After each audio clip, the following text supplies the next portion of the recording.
Alright, greetings and salutations. My name is Comic Fire, and welcome back for more of the dramatic reading of The Edge Chronicles, Beyond the Deep Woods. I'm technically ahead of schedule, according to my, here's how it goes. Chapter 8, The Banderbear. Twig undid the toggles of his fleecy jacket as he walked on. The wind had changed direction, and there was an autumnal feel to the air. The weather was unpredictable as everything else in the treacherous deep woods. All around him, the forest was dripping as a recent fall of snow rapidly melted from the canopy above.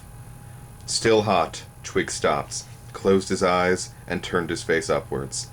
The icy water splashed onto his face. It was cool and refreshing.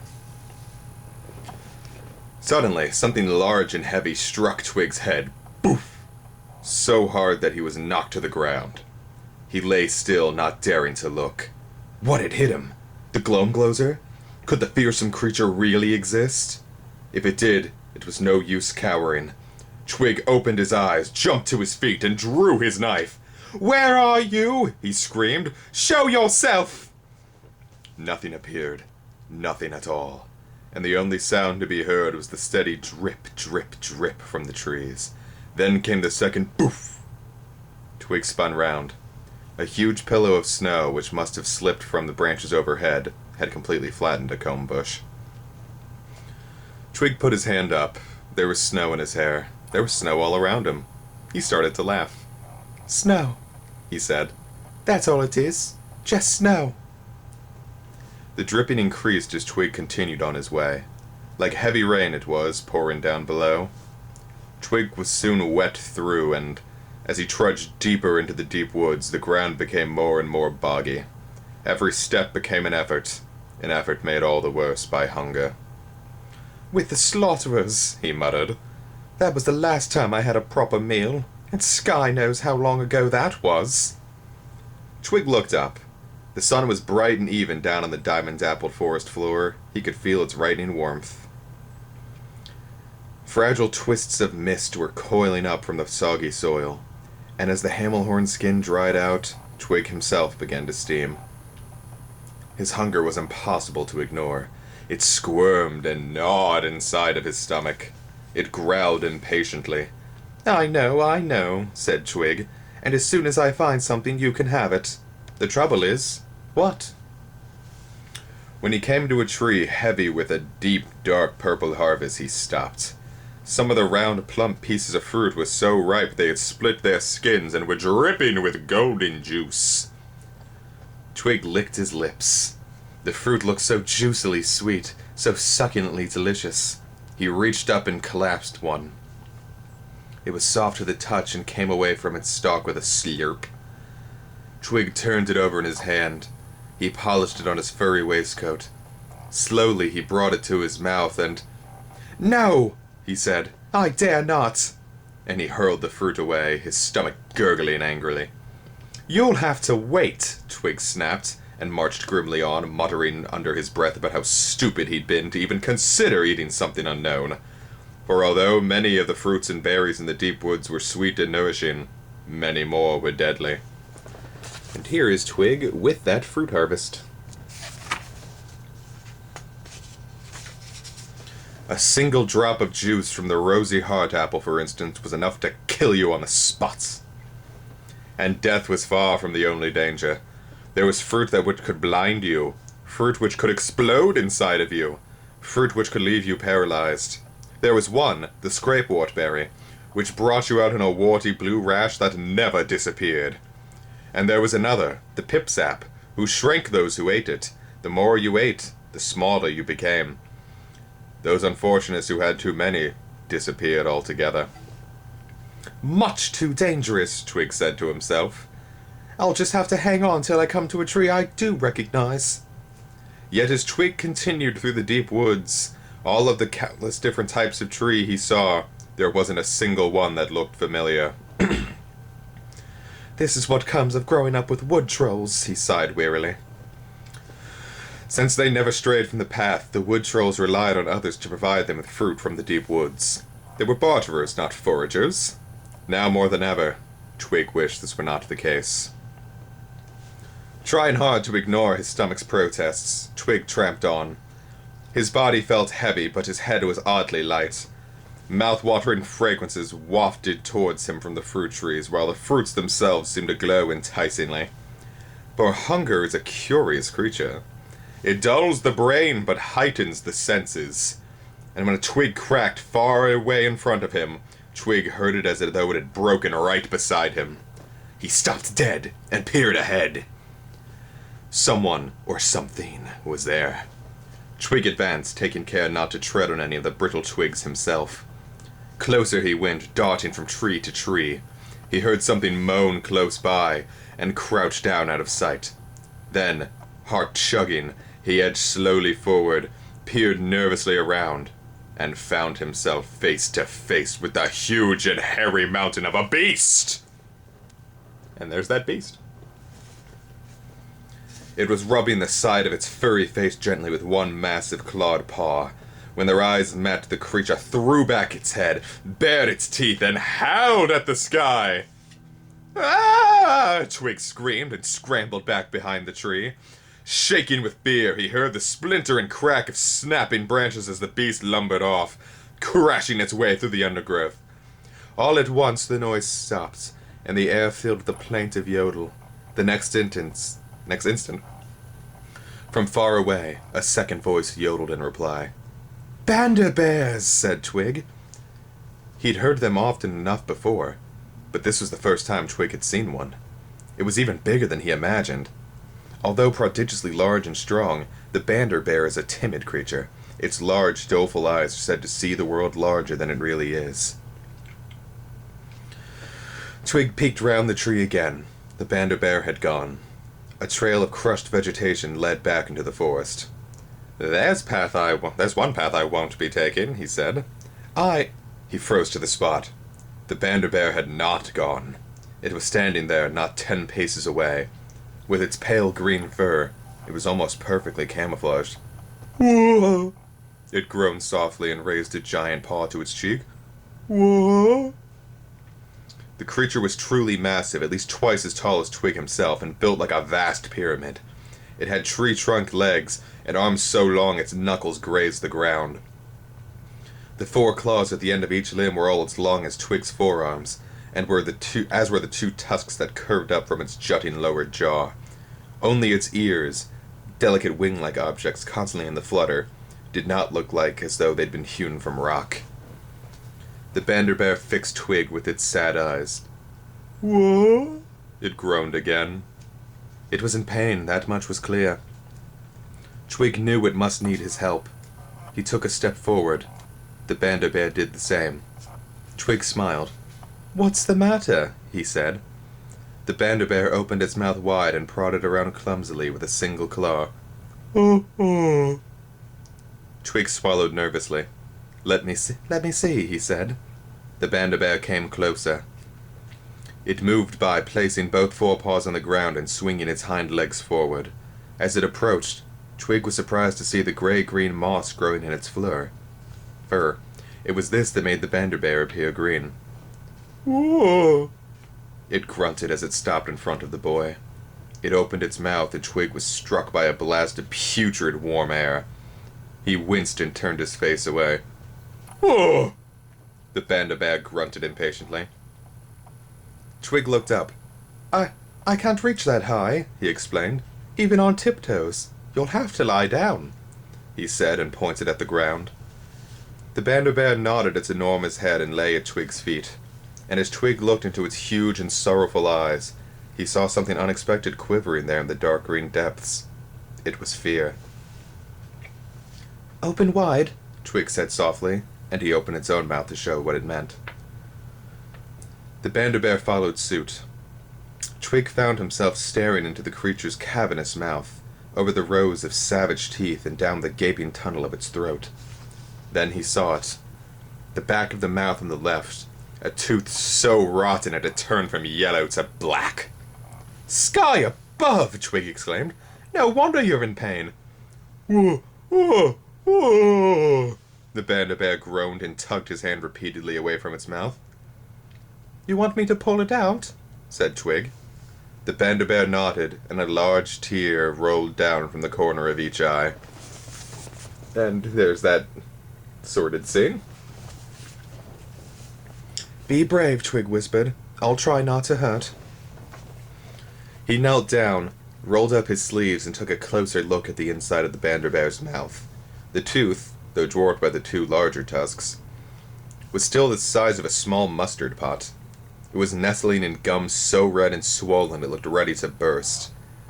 Twig reached gingerly in and clasped the rotten tooth. The Banderbear immediately flinched and turned sharply away. One razor-sharp tusk scraped across Twig's arm, drawing blood. "Yeah! Don't do that!" he shouted. "If you want me to help you, you must keep perfectly still. Got that?" "Oh, oh," the Banderbear mumbled. Twig tried again.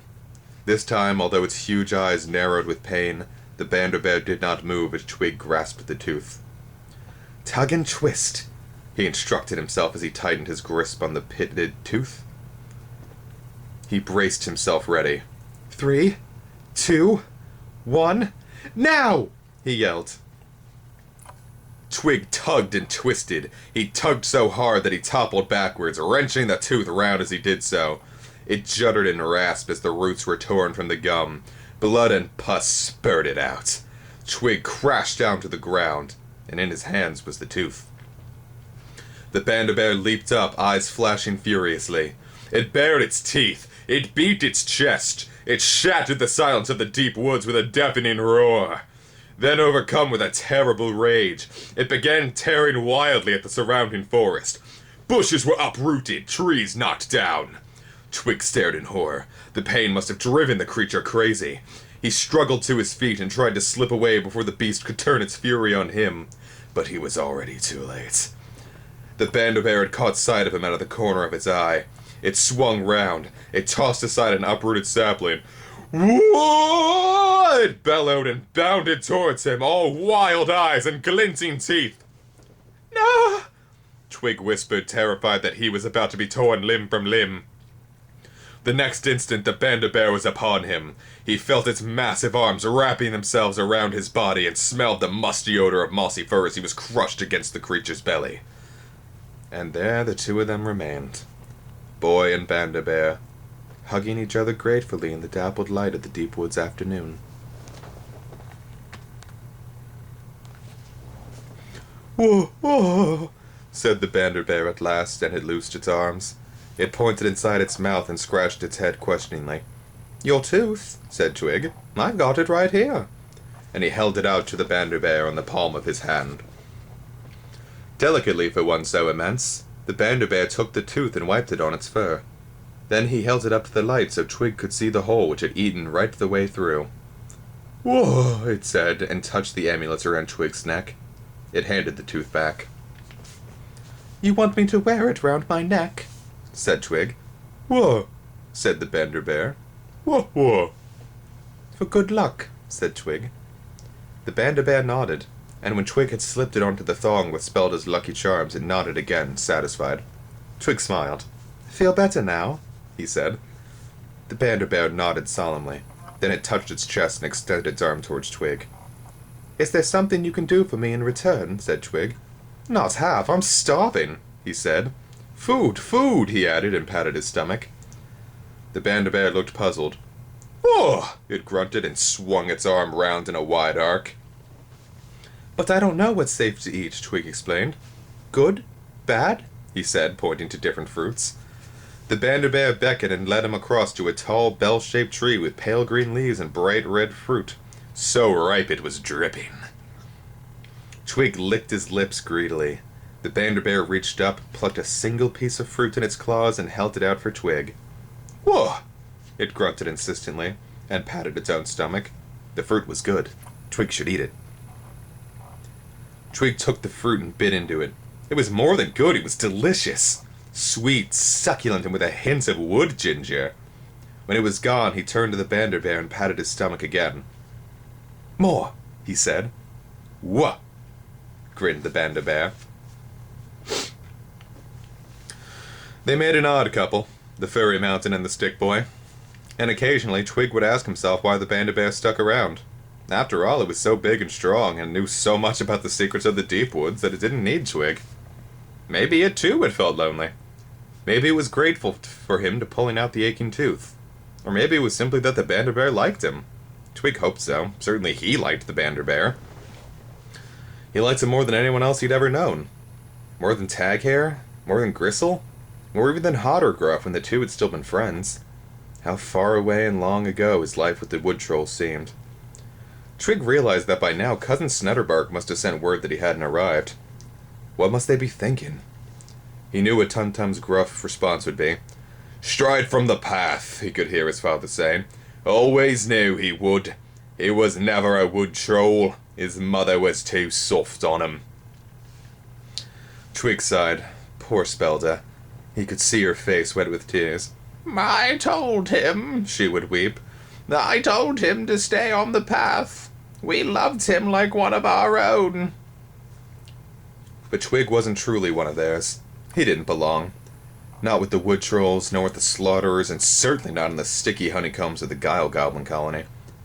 Perhaps this is where he belonged, with the lonely old Banderbear in the endless deep woods, wandering from meal to meal, sleeping in the soft, safe, secret places that only Banderbears know. Always on the move, never staying in one place for long and never following a path. Sometimes when the moon rose above the ironwood pines, the Banderbear would stop and sniff the air, its small ears fluttering and its eyes half closed. Then it would take a deep breath and yell out a forlorn yodeling call into the night air. From far, far away there would come a reply, another solitary Banderbear calling back across the vastness of the deep woods. Perhaps one day they would stumble across each other. Perhaps not. That was the sorrow in their song. It was a sorrow that Twig understood well. "Banderbear," he said one sweltering afternoon. "What?" the Banderbear replied, and Twig felt a giant paw on his shoulder, powerful yet gentle. "Why do we never meet the Banderbears you call to at night?" he asked. The Banderbear shrugged. That was simply the way it was. He reached up and picked a green star-shaped fruit from a tree. He prodded it, sniffed it, and growled. "No good," said Twig. The Banderbear shook its head, split the fruit open with a claw, and let it drop to the ground. Twig looked round. "What about them?" he said, pointing up to a small round yellow fruit dangling far above his head. The Banderbear stretched up and pulled off a bunch. Sniffing all the while, it turned the fruit over and over in its massive paws.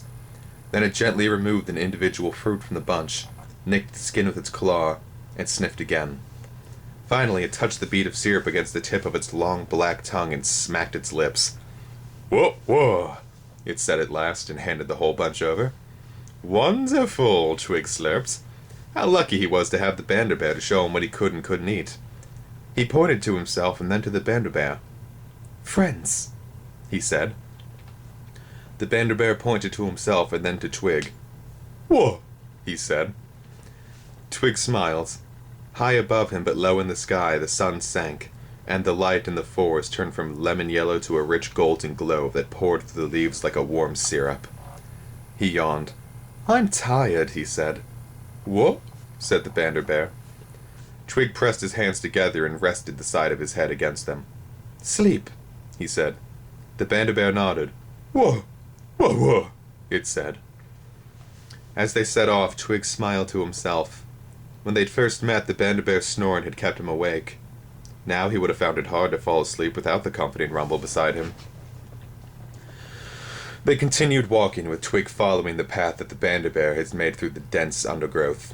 Passing a spiky blue-green bush, Twig reached out absent-mindedly and picked a couple of the pearly-white berries that grew in clusters at the base of each spike. He popped one of them into his mouth. "Are we nearly there?" he asked. The Banderbear turned. "What?" it said. Suddenly its wide eyes grew narrow and its wispy ears began to flap. "Whoa!" it roared and made a lunge at the boy. What was the matter now? Had the Banderbear gone crazy again? Twig turned on his heels and leaped out of the way of the massive beast as it hurled towards him. It could crush him without even meaning to. The Banderbear crashed to the ground, flattening the vegetation. "Whoa!" it roared again and swung at him savagely. The blow caught Twig on the arm. It sent him spinning round. His hand opened and the pearly berry flew off into the undergrowth. Twig landed onto the ground with a bump. He looked up. The Banderbear was towering above him menacingly. Twig went to scream. As he did so, the other berry, the one in his mouth, slid back and lodged himself in the back of his throat, and there it remained.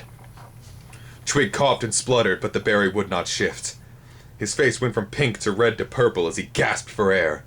He staggered to his feet and stared up at the Banderbear. Everything was beginning to swim in front of his eyes. God, he groaned and clutched at his throat. Whoa!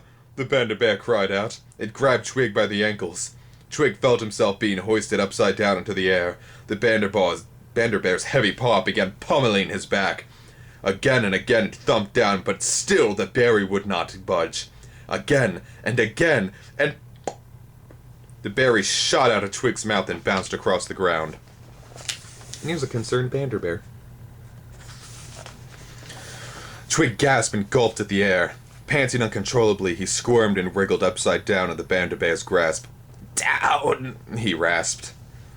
The Banderbear scooped Twig up with his free arm and lay him gently on a pile of dry leaves. It crouched low and pushed its face up close. Whoa, whoa, it said. Twig looked into the concerned face of the Banderbear. Its eyes were open wider than ever. It frowned questioningly. Twig smiled and wrapped his arms around the Banderbear's neck. Whoa, it said. The Banderbear pulled away and looked Twig in the eye. Then it turned and pointed at the berry that had so nearly choked him. Whoa, whoa, it said angrily, clutched at its stomach and rolled on its back in mock agony. Twig nodded solemnly. The berry was also poisonous. Not good, he said. Whoa, said the Banderbear, leaping to its feet. Whoa, whoa, whoa, it cried and jumped up and down, and as it continued to pummel and pound the offending berry, the trampled vegetation all around it was shredded, and the ground beneath flew up in clouds of dust. Tears of laughter streamed down Twig's face. It's okay, he said. I promise. The Banderbear came over and patted Twig gently on the head. Friends, it said. That's right, Twig smiled. Friends. He pointed to himself again. Twig. Say it. Twig. Twug, said the Banderbear and beamed proudly. Twug! Twug! Twug! It said over and over, and it stooped down, seized the boy, and swung him up onto its shoulders. Together they lurched off into the darkening woods. It wasn't long before Twig was foraging for himself. He wasn't as skillful as the Banderbear with its giant claws and sensitive nose, but he learned quickly, and the deep woods gradually became a less frightening place. All the same, in the dark black night, it was a comfort to feel the great heaving bulk of the Banderbear beside him. Its gruff snores soothing him back to sleep. Twig thought about his wood troll family less and less. He hadn't forgotten about them exactly, it was just that there didn't seem to be any need to think about much of anything. Eat, sleep, eat some more. Every now and then, though, Twig was jolted out of a Deepwoods dream. Once when he saw a sky ship in the distance, and a few times when he thought he saw the caterpillar in the dappled branches of the lullaby trees. But life went on. He ate and slept and yodeled at the moon. And then it happened. It was a crisp autumnal evening, and Twig was once again up on the Banderbear's shoulders. They were searching out a sleeping place for the night when suddenly, out of the corner of his eye, Twig saw a flash of orange. He glanced round. Some way behind them was a small furry creature like a ball of orange fluff. A little further on, and Twig looked round for a second time. Now there were 4 of the fluffy little creatures, all frisking about like hamel-horn lambs. Sweet, he said. What? Said the Banderbear. Behind us, Twig said, tapping the Banderbear on the shoulder and pointing back. The pair of them turned. By now there were a dozen of the curious animals, all bouncing along after them. When it caught sight of the creatures, the Banderbear's eyes began swiveling round and round, and from its mouth came a soft but high-pitched squeal. What is it? Said Twig, and chuckled. You're not going to tell me you're frightened of them? The Banderbear only squealed all the louder and trembled from the end of its ears to the tips of its toads. It was all Twig could do to hold on. Wigwig! The Banderbear bellowed. As Twig watched, the number of fluffy orange creatures doubled and then doubled again. They scampered about in the twilight, this way and that, but never getting any closer. The Banderbear grew more and more agitated. It shuffled about nervously from foot to foot, squealing all the while. Suddenly, it had enough. It cried. Twig gripped the Banderbear's long hair and held on tightly as it lurched forward. It trundled blindly through the forest. Bum, ba-dum, ba-dum, ba-dum. It was all Twig could do not to fall off. He glanced behind him. There was no doubt about what was happening. The orange balls of fluff were giving chase. And there's the scared Banderbear. And there are the wigwigs. Twig's own heart was racing now. On their own, the little creatures had looked sweet, but as a group there was something curiously menacing about them. Faster and faster the Banderbear ran. It crashed through the woods, flattening everything before it. Time and again Twig had to duck down behind its huge head as branches and bushes came hurtling towards him. The wigwig simply followed the path the great beast was carving, and it wasn't long before the ones at the front were catching up. Twig looked down anxiously. 4 or 5 of the creatures were now leaping at the Banderbear's feet every time they touched the ground. Suddenly one of them clung on. "Sky above!" Twig gasped as the fluffy ball split in half and 2 rows of savage teeth like the jags on a bear trap sprang into view. The next instant the teeth slammed shut on the Banderbear's leg. And there is an exposed wigwig. "Whoa!" it screeched. With Twig still clinging on for grim death, the Banderbear leaned over, tore the wigwig off, and tossed it away. The ferocious little beast rolled back over the ground, only to be replaced by 4 more. "Squash them! Crush them!" Twig screamed. But it was hopeless. No matter how many of the wigwigs the Banderbear sent flying through the air, there were always a dozen or more to take their place. They clung to its legs, to his arms. They crawled up its back towards the Banderbear's neck, up towards Twig. "Help me!" he screamed. The Banderbear jerked abruptly upright and stumbled over to a tall tree. Twig felt its huge paws round his waist as it pulled him from its shoulders and placed him high into the branches of the tree, far out of the reach of the bloodthirsty wigwigs. "Twig," it said. "Friends." "You climb up too," said Twig. But as he looked back into the Banderbear's sad eyes, he knew that this would never be possible. The wigwigs bit into the Banderbear's legs again and again until finally with a low moan the beast toppled to the ground. Its body was immediately covered with the vicious creatures. Twig's eyes filled with tears. He turned away, unable to look. He clamped his hands over his ears but couldn't shut out the cries of the Banderbear as it battled on. Then the Deepwoods fell silent. Twig knew it was all over. "Oh, Banderbear," he sobbed. "Why? He wanted to jump down, knife unsheathed, and kill every single one of the wigwigs. He wanted to avenge the death of his friend. Yet he knew all too well that there was not a thing he could do. Twig wiped his eyes and looked down. The wigwigs had gone, and at the Banderbear there wasn't a trace to be seen. Not a bone, not a tooth or claw, not a single scrap of mossy fur. From far away there came the forlorn yodeling call of a distant Banderbear. Time after time its heart-rending cry echoed through the trees. Twig held the tooth around his neck tightly in his hand. He sniffed. "It can't answer you now," he whispered tearfully. "Or ever again." And there's the Banderbear tooth. And this is where I will call it for this episode, because we're going to be starting with Chapter 9 next. We only got through 1 chapter, but so it goes. 2017, I'm going to try harder to get back to more of this, so we'll see how it goes. I'm feeling confident, though. I will see you guys next time, and thanks for watching.